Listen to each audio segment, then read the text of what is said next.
విజయనగరం జిల్లా బొబ్బిలి మండలంలో తీవ్ర అవస్థలు పడుతున్న ట్రైబల్ విలేజ్లు కనిపిస్తూ ఉన్నాయి. అయితే ఈ ట్రైబల్ విలేజ్లకి ఈరోజు ఆర్టీవీ గ్రౌండ్ రిపోర్ట్కి అయితే వచ్చింది. ప్రస్తుతం చూసుకుంటే ఒకవైపు కృపవలస, మరోవైపు ఈ దీవెన వలస అనే ఇటువంటి విలేజ్లు అయితే ఈ ప్రాంతంలో అయితే ఏర్పడ్డాయి.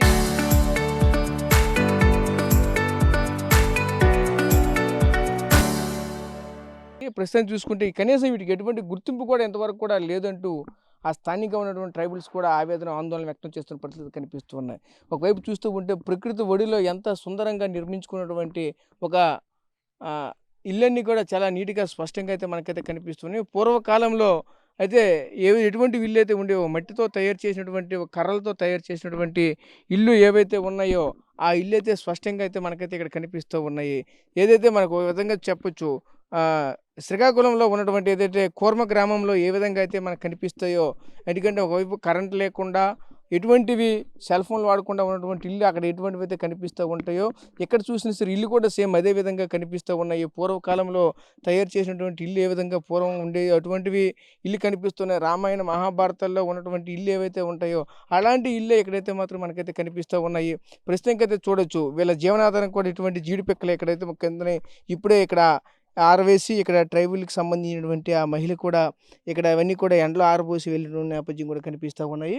అయితే వీళ్ళ జీవనాధారం కూడా ఇటువంటివి అంటే కొండ నుంచి పండి వచ్చినటువంటివి కలపతో పాటు ఆ జీడి, మామిడి, ఆ కొండ ఉత్పత్తులను అన్నీ కూడా తీసుకొని వెళ్తున్న నేపథ్యం కూడా కనిపిస్తూ ఉంటుంది. అయితే ఒక విధంగా చెప్పాలంటే ప్రకృతి ఒడిలో అయితే ఉన్నారు వీళ్ళంతా. ప్రకృతి ఒడిలో ఉన్నారే కానీ బయట ప్రపంచానికి పూర్తిగా దూరంగా ఉన్నటువంటి నేపథ్యం కనిపిస్తూ ఉన్నది. ఇక్కడ చూస్తూ ఉంటే ఒక ఇంట్లో సుమారు 2 నుంచి 3 పిల్లలు కూడా ప్రతి ఇంట్లో కూడా ఉంటున్న పరిస్థితి కనిపిస్తూ ఉన్నాయి. కానీ వీళ్ళ పరిస్థితి రానున్న రోజుల్లో భవిష్యత్తులో ఎలా ఉంటుందని కూడా ఒక చెప్పలేనటువంటి పరిస్థితి కనిపిస్తూ ఉన్నది. ఇక్కడ వచ్చినటువంటి వాళ్ళు కూడా చెప్తూ ఉన్నారు, మాకైతే ఇక స్థానికంగా కొంతమంది ఓట్లు కూడా పెట్టారు, కానీ మళ్ళీ మేము ఓటింగ్కి వెళ్తే మీకు ఇక్కడ ఓట్లు లేవంటూ కూడా మళ్ళీ వెనక్కి పంపించారంటూ కూడా చెప్పుకొస్తున్న పరిస్థితులు కూడా కనిపించాయి. ప్రస్తుతం మనమైతే ఈ స్థానికంగా ఉన్నటువంటి వాళ్ళు కొంతమంది యువకులు కూడా ఉన్నారు. ఆ యువకులతో కూడా మాట్లాడి ఇక్కడ సంబంధించిన విషయాలు కూడా తెలుసుకునే ప్రయత్నం అయితే చేద్దాం. చెప్పండి బ్రదరు, మీరు ఇక్కడ ఎప్పటి నుంచి ఉంటున్నారు? మీకు ఓట్లు ఇక్కడ ఉన్నాయా? ఏంటి పరిస్థితి? ఓట్లు అయితే వచ్చాయి కానీ మళ్ళీ రిటర్న్ చేశారు పెద్దోళ్ళు. మరి ఇక్కడ మీరు ఎలా ఉండగలుగుతున్నారు? ఎంత చుట్టూ కొండలు కోనల్లో ఉన్నారు, పూర్తిగా ఒక ప్రపంచానికే దూరంగానే ఉన్నారు చెప్పాలంటే. కనీసం మీకు కరెంట్ లేదు, అసలేమీ లేవు. మీరు ఇక్కడ ఎలా ఉండగలుగుతున్నారు? అలాగే అలవాటు అయిపోయినాను సార్. మరి మీకు జీవనాధారం ఏంటి ఇక్కడ? మీరు ఎలా బతుకుతారు? మీకు మనీ ఎలా వస్తుంది? డబ్బులు మీకు ఎలా వస్తాయి? ఎలాగంటే మేము కర్రలు మోస్తాము, మళ్ళీ పనికే తిరుగుతాము అంతే. మళ్ళీ లేదు మాకు. మీకు చదువుకోరా? ఇక్కడ స్కూల్స్ కానీ కాలేజీలకు కానీ వెళ్ళరా? చదవడానికి ఇంట్రెస్ట్ కానీ మాకు అలాంటి బాధ్యతలు లేవు సార్. గవర్నమెంట్ ఒప్పచెప్పాలి కదా మాకు. అంటే మీరు చదవడానికి ఇంట్రెస్ట్గానే ఉన్నారు కానీ ఇక్కడ అటువంటి సదుపాయాలు ఏమి లేవు? లేవు. ఓకే, మరి మీకు పిల్లలు ఉన్నారా? ఉన్నారు సార్. మరి ఆ పిల్లలు ఇప్పుడు అంగన్వాడీ కేంద్రానికి కానీ ఎక్కడికి వెళ్తున్నారా? వెళ్తారు కానీ మాకు అది అవ్వలేదు. ఇక్కడ ఎంతమంది పిల్లలు ఉంటారు? చిన్నపిల్లలు ఎంతమంది ఉంటారు సుమారుగా? 10-11 అలాగే ఉంటుంది సార్. 10-11 మంది వరకు పిల్లలు ఉంటారు. మరి వీళ్ళని ఇప్పుడు అంగన్వాడీ కేంద్రానికి పంపించడం కానీ లేదంటే వాళ్ళకి పౌష్టిక ఆహారం ప్రభుత్వం నుంచి వచ్చినవి అటువంటివి ఏమైనా మీకు అందుతున్నాయి? ఇప్పుడు ఏఎన్ఎంలు ఉన్నారు లేదా అంగన్వాడీ కేంద్రం నుంచి మీకు అటువంటివి ఏమైనా వస్తున్నాయా? వస్తున్నాయి సార్. వస్తున్నాయా? అవి ఇక్కడికి ఎవరు తీసుకుని వస్తారు? తీసుకొస్తారా? మీరు చెప్పండి, మీరు ఇప్పుడు ఎక్కడి నుంచి వచ్చారు? మీరు చూస్తే మొత్తం బాగా కష్టపడి వచ్చినట్టున్నారు. ఎక్కడి నుంచి వచ్చారమ్మా? సాలూరు మండలం నుంచి వచ్చారా? ఓకే, అయితే మీరు ఇప్పుడు ఇక్కడ ఏం పని చేస్తూ ఉంటారు? జొన్నలు పంట పండిస్తూ ఉన్నాం సార్. జొన్నలు పంట పండిస్తూ ఉన్నారు.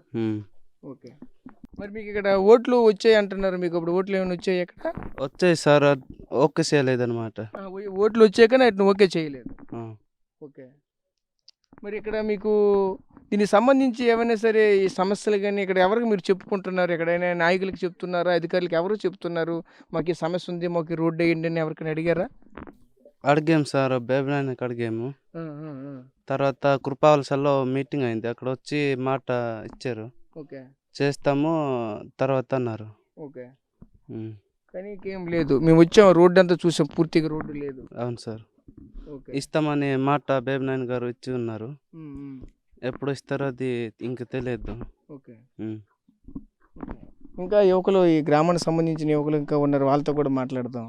చెప్పండి బ్రదర్, ఇప్పుడు మీ ఊర్లో సడన్గా ఏదైనా అనారోగ్యం వస్తే ఎక్కడ తీసుకుని వెళ్తారు? అక్కడ చూస్తే ఒక రోడ్డు లేదు, సరైనటువంటి సదుపాయాలు ఏవి లేవు, వాళ్ళ పరిస్థితి ఏంటి? ఎక్కడ తీసుకెళ్తారు? ఇప్పుడు ఒక గర్భవతిని ఎక్కడ తీసుకెళ్తారు? లేదంటే సడన్గా ఒక బాగులేకపోతే ఎక్కడ తీసుకెళ్తారు? ఒక అనారోగ్య బారిన పడితే ఎలా తీసుకెళ్తారు?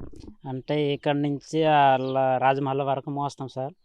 అక్కడి నుండి ఆటో ఫోన్ చేసి తీసుకెళ్తాము. పెరిగి తీసుకెళ్తారు, ఆయన మళ్ళీ తీసుకొచ్చి తీసుకెళ్ళిపోతారు. అంటే ఇక్కడికి డైరెక్టర్ వెహికల్స్ పెద్దగా రాలేవా? రాలేదు సార్. అంటే డోలీ మోత తప్పదు. డోలి మూతకి తీసుకెళ్ళేసి అక్కడ రాజమహల్ వరకు తీసుకెళ్తాము. అక్కడ నుండి ఆటోలు వస్తాయి, ఈవెన్ అది అంబులెన్స్లో వస్తాయి. అంటే అంబులెన్స్ ఫోన్ చేస్తే ఇక్కడికి వస్తుందా, లేదంటే కిందకే వస్తుంది? కిందకే వస్తుంది సార్. కిందకి వస్తుంది. కిందకే వస్తుంది. Okay okay. మరి ఇప్పుడు ప్రభుత్వం నుంచి ఏం కావాలి? అంటే మాకు రోడ్డు కావాలి సార్, అండ్ ఇది ఒకటి పంచాయతీ కావాలి, కరెంటు కావాలి, అన్నీ కావాలండి సార్ మాకు. చూస్తుంటారు కదా, కరెంట్ లేదు, మాకు పంచాయతీ కూడా లేదు. అంటే పిల్లలు చదువుకోవడానికి హాస్టల్ కూడా లేదు. అంటే ఇప్పుడు కనిపిస్తున్న ఈ ఇల్లు ఇల్లు మీరే నిర్మించుకున్నారా? మేమే కర్రలు పాతేసి మట్టి కప్పేసి మేమే చేసుకున్నాం సార్. ఓకే. ఆ రెడ్ కలర్ పైన పెంకు కనిపిస్తుంది, అది మీరే వేసుకున్నారా? లేదు సార్, పెంకు కొనుక్కున్నాం సార్. అది కొనుక్కొని వేసుకున్నారా? వేసుకున్నాం సార్. ఓకే. మరి ఇక్కడ ఎలా ఉండగలుగుతున్నారు? ఇంత వేసవి కాలంలో చూస్తే ఏమి పైన ఉండదు, చల్లదనం ఉండదు, పైగా అంత ఇబ్బంది, తాగడానికి కనీసం మంచినీళ్ళు కూడా ఇక్కడ లేనటువంటి పరిస్థితి. మంచినీళ్ళు లేవు సార్, బొబ్బిలే మిల్లర్ వాటర్ కొనుక్కున్నాం సార్. అక్కడి నుంచి కొనుక్కొని వస్తున్నాము. అంటే అక్కడ కూడా 15 రూపాయల బాటిల్. ఓకే. ఇక్కడ మీ బొబ్బులు ఎంత దూరం ఉంటుంది? 3 కిలోమీటర్ సార్. బొబ్బులు 3 కిలోమీటర్. ఓకే. 3 కిలోమీటర్, 3-4 కిలోమీటర్లు. ఓకే. మరి ఇప్పుడు మీ పరిస్థితి ఏంటి? ఇప్పుడు ప్రభుత్వం నుంచి మీకు ఇంకేం కావాలి చెప్పు. అంటే మరి అది ఎవరి పేరు మరి నమోదు అవ్వలేదు కదా సార్. మరి అంటే ఏటిస్ట్ అది మరి కావాలి కదా సార్. మరి అంటే కనీసం మీ గ్రామం ఇంకా పూర్తిగా అసలు ఎక్కడ రికార్డులో నమోదే కాలేదు. అవ్వలేదు సార్, అందుకని ఓకే. ఏట్ అవ్వలేదు సార్. మరి మీరు ఇంతవరకు మీరు ఎక్కడ చిన్నప్పటి నుంచి ఇక్కడే ఉన్నారా? ఎక్కడ ఉన్నారు? ఇక్కడే ఉన్నాం సార్. ఇక్కడే ఉన్నాం సార్. ఇక్కడే ఉన్నారు చిన్నప్పటి నుంచి మీరు ఇక్కడే ఉన్నారు. మీ తల్లిదండ్రులు ఏం చేస్తుంటారు? తల్లిదండ్రులు సార్ అంటే అమ్మ నాన్న ఏం చేస్తారు? అంటే వ్యవసాయం చేస్తారు సార్. ఇక్కడే ఉన్నారా? ఇక్కడ లేదు సార్, పాతూరులో ఉన్నారు సార్. పాతూరులో. అవును సార్. ఓకే. మరి ఇప్పుడు మీరు ఇక్కడ ఎలా ఉండగలుగుతున్నారు? ఇప్పుడు అమ్మ నాన్న లేరు, దూరాన ఉన్నారు, మరి మీ ఫ్యామిలీతో ఇక్కడ ఉన్నారు, మరి మీకు ఏమి అనిపించట్లేదా? ఇక్కడ చూస్తే ఎటువంటి మౌలిక సదుపాయాలు లేవు, చుట్టూ కొండలు, ఏదో అడవి జంతువులు వస్తూ ఉంటాయి, ఎలా వాటిని మీరు మేనేజ్ చేస్తున్నారు? మరి అలాగే సార్, మరి ఏట్ చేస్తాం, మరి ఏట్ అవ్వలేదు కదా సార్. మరి మీ పిల్లల్ని మీరు చదివించరా, ఇలా ఇక్కడే ఉంచేస్తారా? మరి చదివిస్తాం సార్. మరి అంటే గవర్నమెంట్ ఏంటి చేయలేదు కదా మరి ఇక్కడ. అంటే ఇక్కడ పంచాయతీకి మీకు ప్రత్యేకించి పంచాయతీ కానీ లేదా వేరే పంచాయతీలు అటాచ్ చేస్తే మీకు ఒక అంగన్వాడీ కేంద్రాలు, ఆరోగ్య కేంద్రాలు పెడితే మీరు కంటిన్యూ అవుతారు. అవును సార్. Okay okay.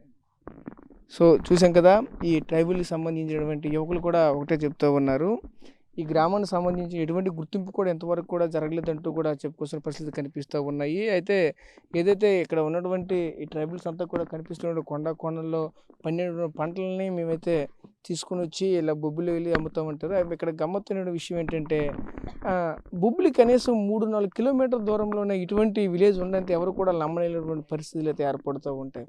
ఎందుకంటే బొబ్బులి అనగానే డెవలప్ అయినటువంటి ఒక పంచాయతీలుగా, అలాగే మున్సిపాలిటీగా కూడా ఇప్పుడు ఏర్పడ్డాయి. మున్సిపాలిటీ పరిధిలో దానుకొని ఉన్నటువంటి ఇటువంటి విలేజ్లు ఉన్నాయంటే కూడా ఎవరు కూడా నమ్మలేనటువంటి విషయాలు అయితే మనకైతే కనిపిస్తూ ఉన్నాయి. ఇటువంటి పరిస్థితుల్లో ఇంత దగ్గరగా ఉన్నటువంటి ప్రాంతాన్ని అభివృద్ధి చెందలేకపోతే ఇంకా మారుమూల ప్రాంతాలు ఇంకెప్పుడు అభివృద్ధి చెందుతాయి అనేది ఒక ప్రశ్నార్థకంగానే మారుతున్న పరిస్థితి కనిపిస్తూ ఉన్నాయి. ప్రస్తుతాన్ని చూసుకుంటే ఎప్పటికే చూడొచ్చు, స్థానికంగా ఉన్నటువంటి ఎమ్మెల్యే కూడా ఇక్కడ చిన్న చూడొచ్చు. ఆల్రెడీ ఇక్కడ మనం చూస్తూ ఉంటే ఒక సోలార్ ప్లేట్లు అయితే కనిపిస్తూ ఉన్నాయి. ఈ సోలార్ ప్లేట్లను కూడా స్థానికంగా ఉన్నటువంటి ఎమ్మెల్యే బేబీ నాయన ఆర్వీఎస్ కేకే రంగారావు గారు ఆల్రెడీ ఇవన్నీ కూడా డొనేట్ చేశారంటూ కూడా చెప్తూ ఉన్నారు. అదేవిధంగా వీళ్ళకి తాగడానికి మంచినీళ్ళు కూడా ఒక బోరింగ్ కూడా వీళ్ళ కోసం ఇక్కడ ఏర్పాటు చేశారంటూ కూడా చెప్తూ ఉన్నారు. చూస్తూ ఉంటే ఇవన్నీ కూడా ఒక విధంగా మౌలిక సదుపాయాలు కల్పించినప్పటికీ కూడా ప్రధానంగా అటవీ శాఖ నుంచి కూడా దీనికి సంబంధించినటువంటి కొన్ని టెక్నికల్ ప్రాబ్లాలు వస్తున్నాయి అంటూ కూడా మొన్న జరిగినటువంటి డిఆర్సీ మీటింగ్లో కూడా బేబీ నాయన అధికారులతో కూడా ఈ యొక్క సమస్యని కూడా రైజ్ చేసిన పరిస్థితి కనిపించాయి. ప్రస్తుతం చూసుకుంటే రానున్న రోజుల్లో ఇటువంటి విలేజ్లకి గుర్తింపు వస్తుందా లేదనేది ఇంకా అక్కడ ప్రశ్నార్థకంగానే మారుతున్న పరిస్థితి కనిపిస్తూ ఉన్నాయి. ప్రస్తుతానికి చూసుకుంటే ఇదంతా కూడా సువిశాలమైనటువంటి భూభాగము, సువిశాలమైనటువంటి కొండ ప్రాంతము, ఇదంతా కూడా ప్రస్తుతానికి ఉన్నటువంటి ఈ ట్రైబుల్ యొక్క ఆధీనంలోనే ప్రస్తుతానికి అయితే ఉన్నాయి. ఇక్కడ ఉన్నటువంటి ప్రజలే వీటైతే పండించుకొని వీళ్ళ హక్కుదారి ప్రజెంట్ అయితే కొనసాగుతున్న పరిస్థితి కనిపిస్తూ ఉన్నాయి. అయితే చూడొచ్చు ఇక్కడ పిల్లలంతా కూడా బాల్యం అంతా కూడా ఇలా 4 కొండల మధ్యన మాత్రమే నలిగిపోతున్న పరిస్థితి కనిపిస్తూ ఉన్నది. ఏమీ తెలియనటువంటి అభం శుభం తెలియనటువంటి ఈ చిన్నారుల యొక్క భవిష్యత్తు ఏంటనేది ఒక ప్రశ్నార్థకంగానే మారుతున్న పరిస్థితి కనిపిస్తూ ఉన్నది. వీళ్ళకి సంబంధించినటువంటి ఒక అంగన్వాడీ కేంద్రం కావచ్చు, ఒక ప్రాథమిక విద్యా కేంద్రం కావచ్చు, అలాగే ప్రాథమిక వైద్య కేంద్రం కావచ్చు, ఏవి కూడా ఈ గ్రామానికి అందుబాటులో లేనటువంటి పరిస్థితి కనిపిస్తూ ఉన్నాయి. అయితే ఎలక్ట్రికల్ పరంగా చూసుకుంటే ప్రస్తుతానికి సోలార్తో ప్రజెంట్ అయితే రన్ చేస్తున్నట్లయితే మనకైతే క్లియర్గా ఇక్కడైతే కనిపిస్తూ ఉన్నాయి. అదేవిధంగా ఇక్కడ కనిపిస్తున్నటువంటి ఇల్లంతా కూడా ఒక కర్రలతో చెక్కలతో ఒక న్యాచురల్గా ఇదంతా కూడా నిర్మాణం చేపట్టిన పరిస్థితి కనిపిస్తూ ఉన్నది. అదేవిధంగా ఈ చుట్టుపక్కల పండినటువంటి పంటలని మేమైతే ఒక ఆధారంగా మాకు జీవనాధారం అవే అంటూ కూడా ఇక్కడ ఉన్నటువంటి ఈ యొక్క ట్రైబల్ యువకులు కూడా మనతో పాటు చెప్పుకొస్తున్న పరిస్థితి కనిపిస్తూ ఉన్నాయి. ఇప్పటికే మాకైతే ఓట్ల జాబితాలో అయితే మమ్మల్ని చేర్చిన తర్వాత అవి మళ్ళీ డిలీట్ చేశారంటూ కూడా చెప్తున్న పరిస్థితి కనిపిస్తూ ఉన్నాయి. మాకైతే ప్రత్యేకించి ఈ ప్రాంతంలో గుర్తింపు మాకు దక్కాలి, అదేవిధంగా మా ప్రాంతానికి మా గ్రామానికి కూడా గుర్తింపు దక్కాలి, మా గ్రామానికి రోడ్లు వేయాలి, మా గ్రామానికి ప్రభుత్వం నుంచి రావాల్సినటువంటి ప్రతి ఒక్క మౌలిక సదుపాయాలు కూడా మాకైతే కల్పించాలంటూ కూడా ఆ గిరిపుత్రులు డిమాండ్ చేస్తున్న పరిస్థితి కనిపిస్తూ ఉన్నాయి. కెమెరా పర్సన్ నాడితో రాజేష్, ఆర్టీవీ, బొబ్బిలి నుంచి, విజయనగరం జిల్లా.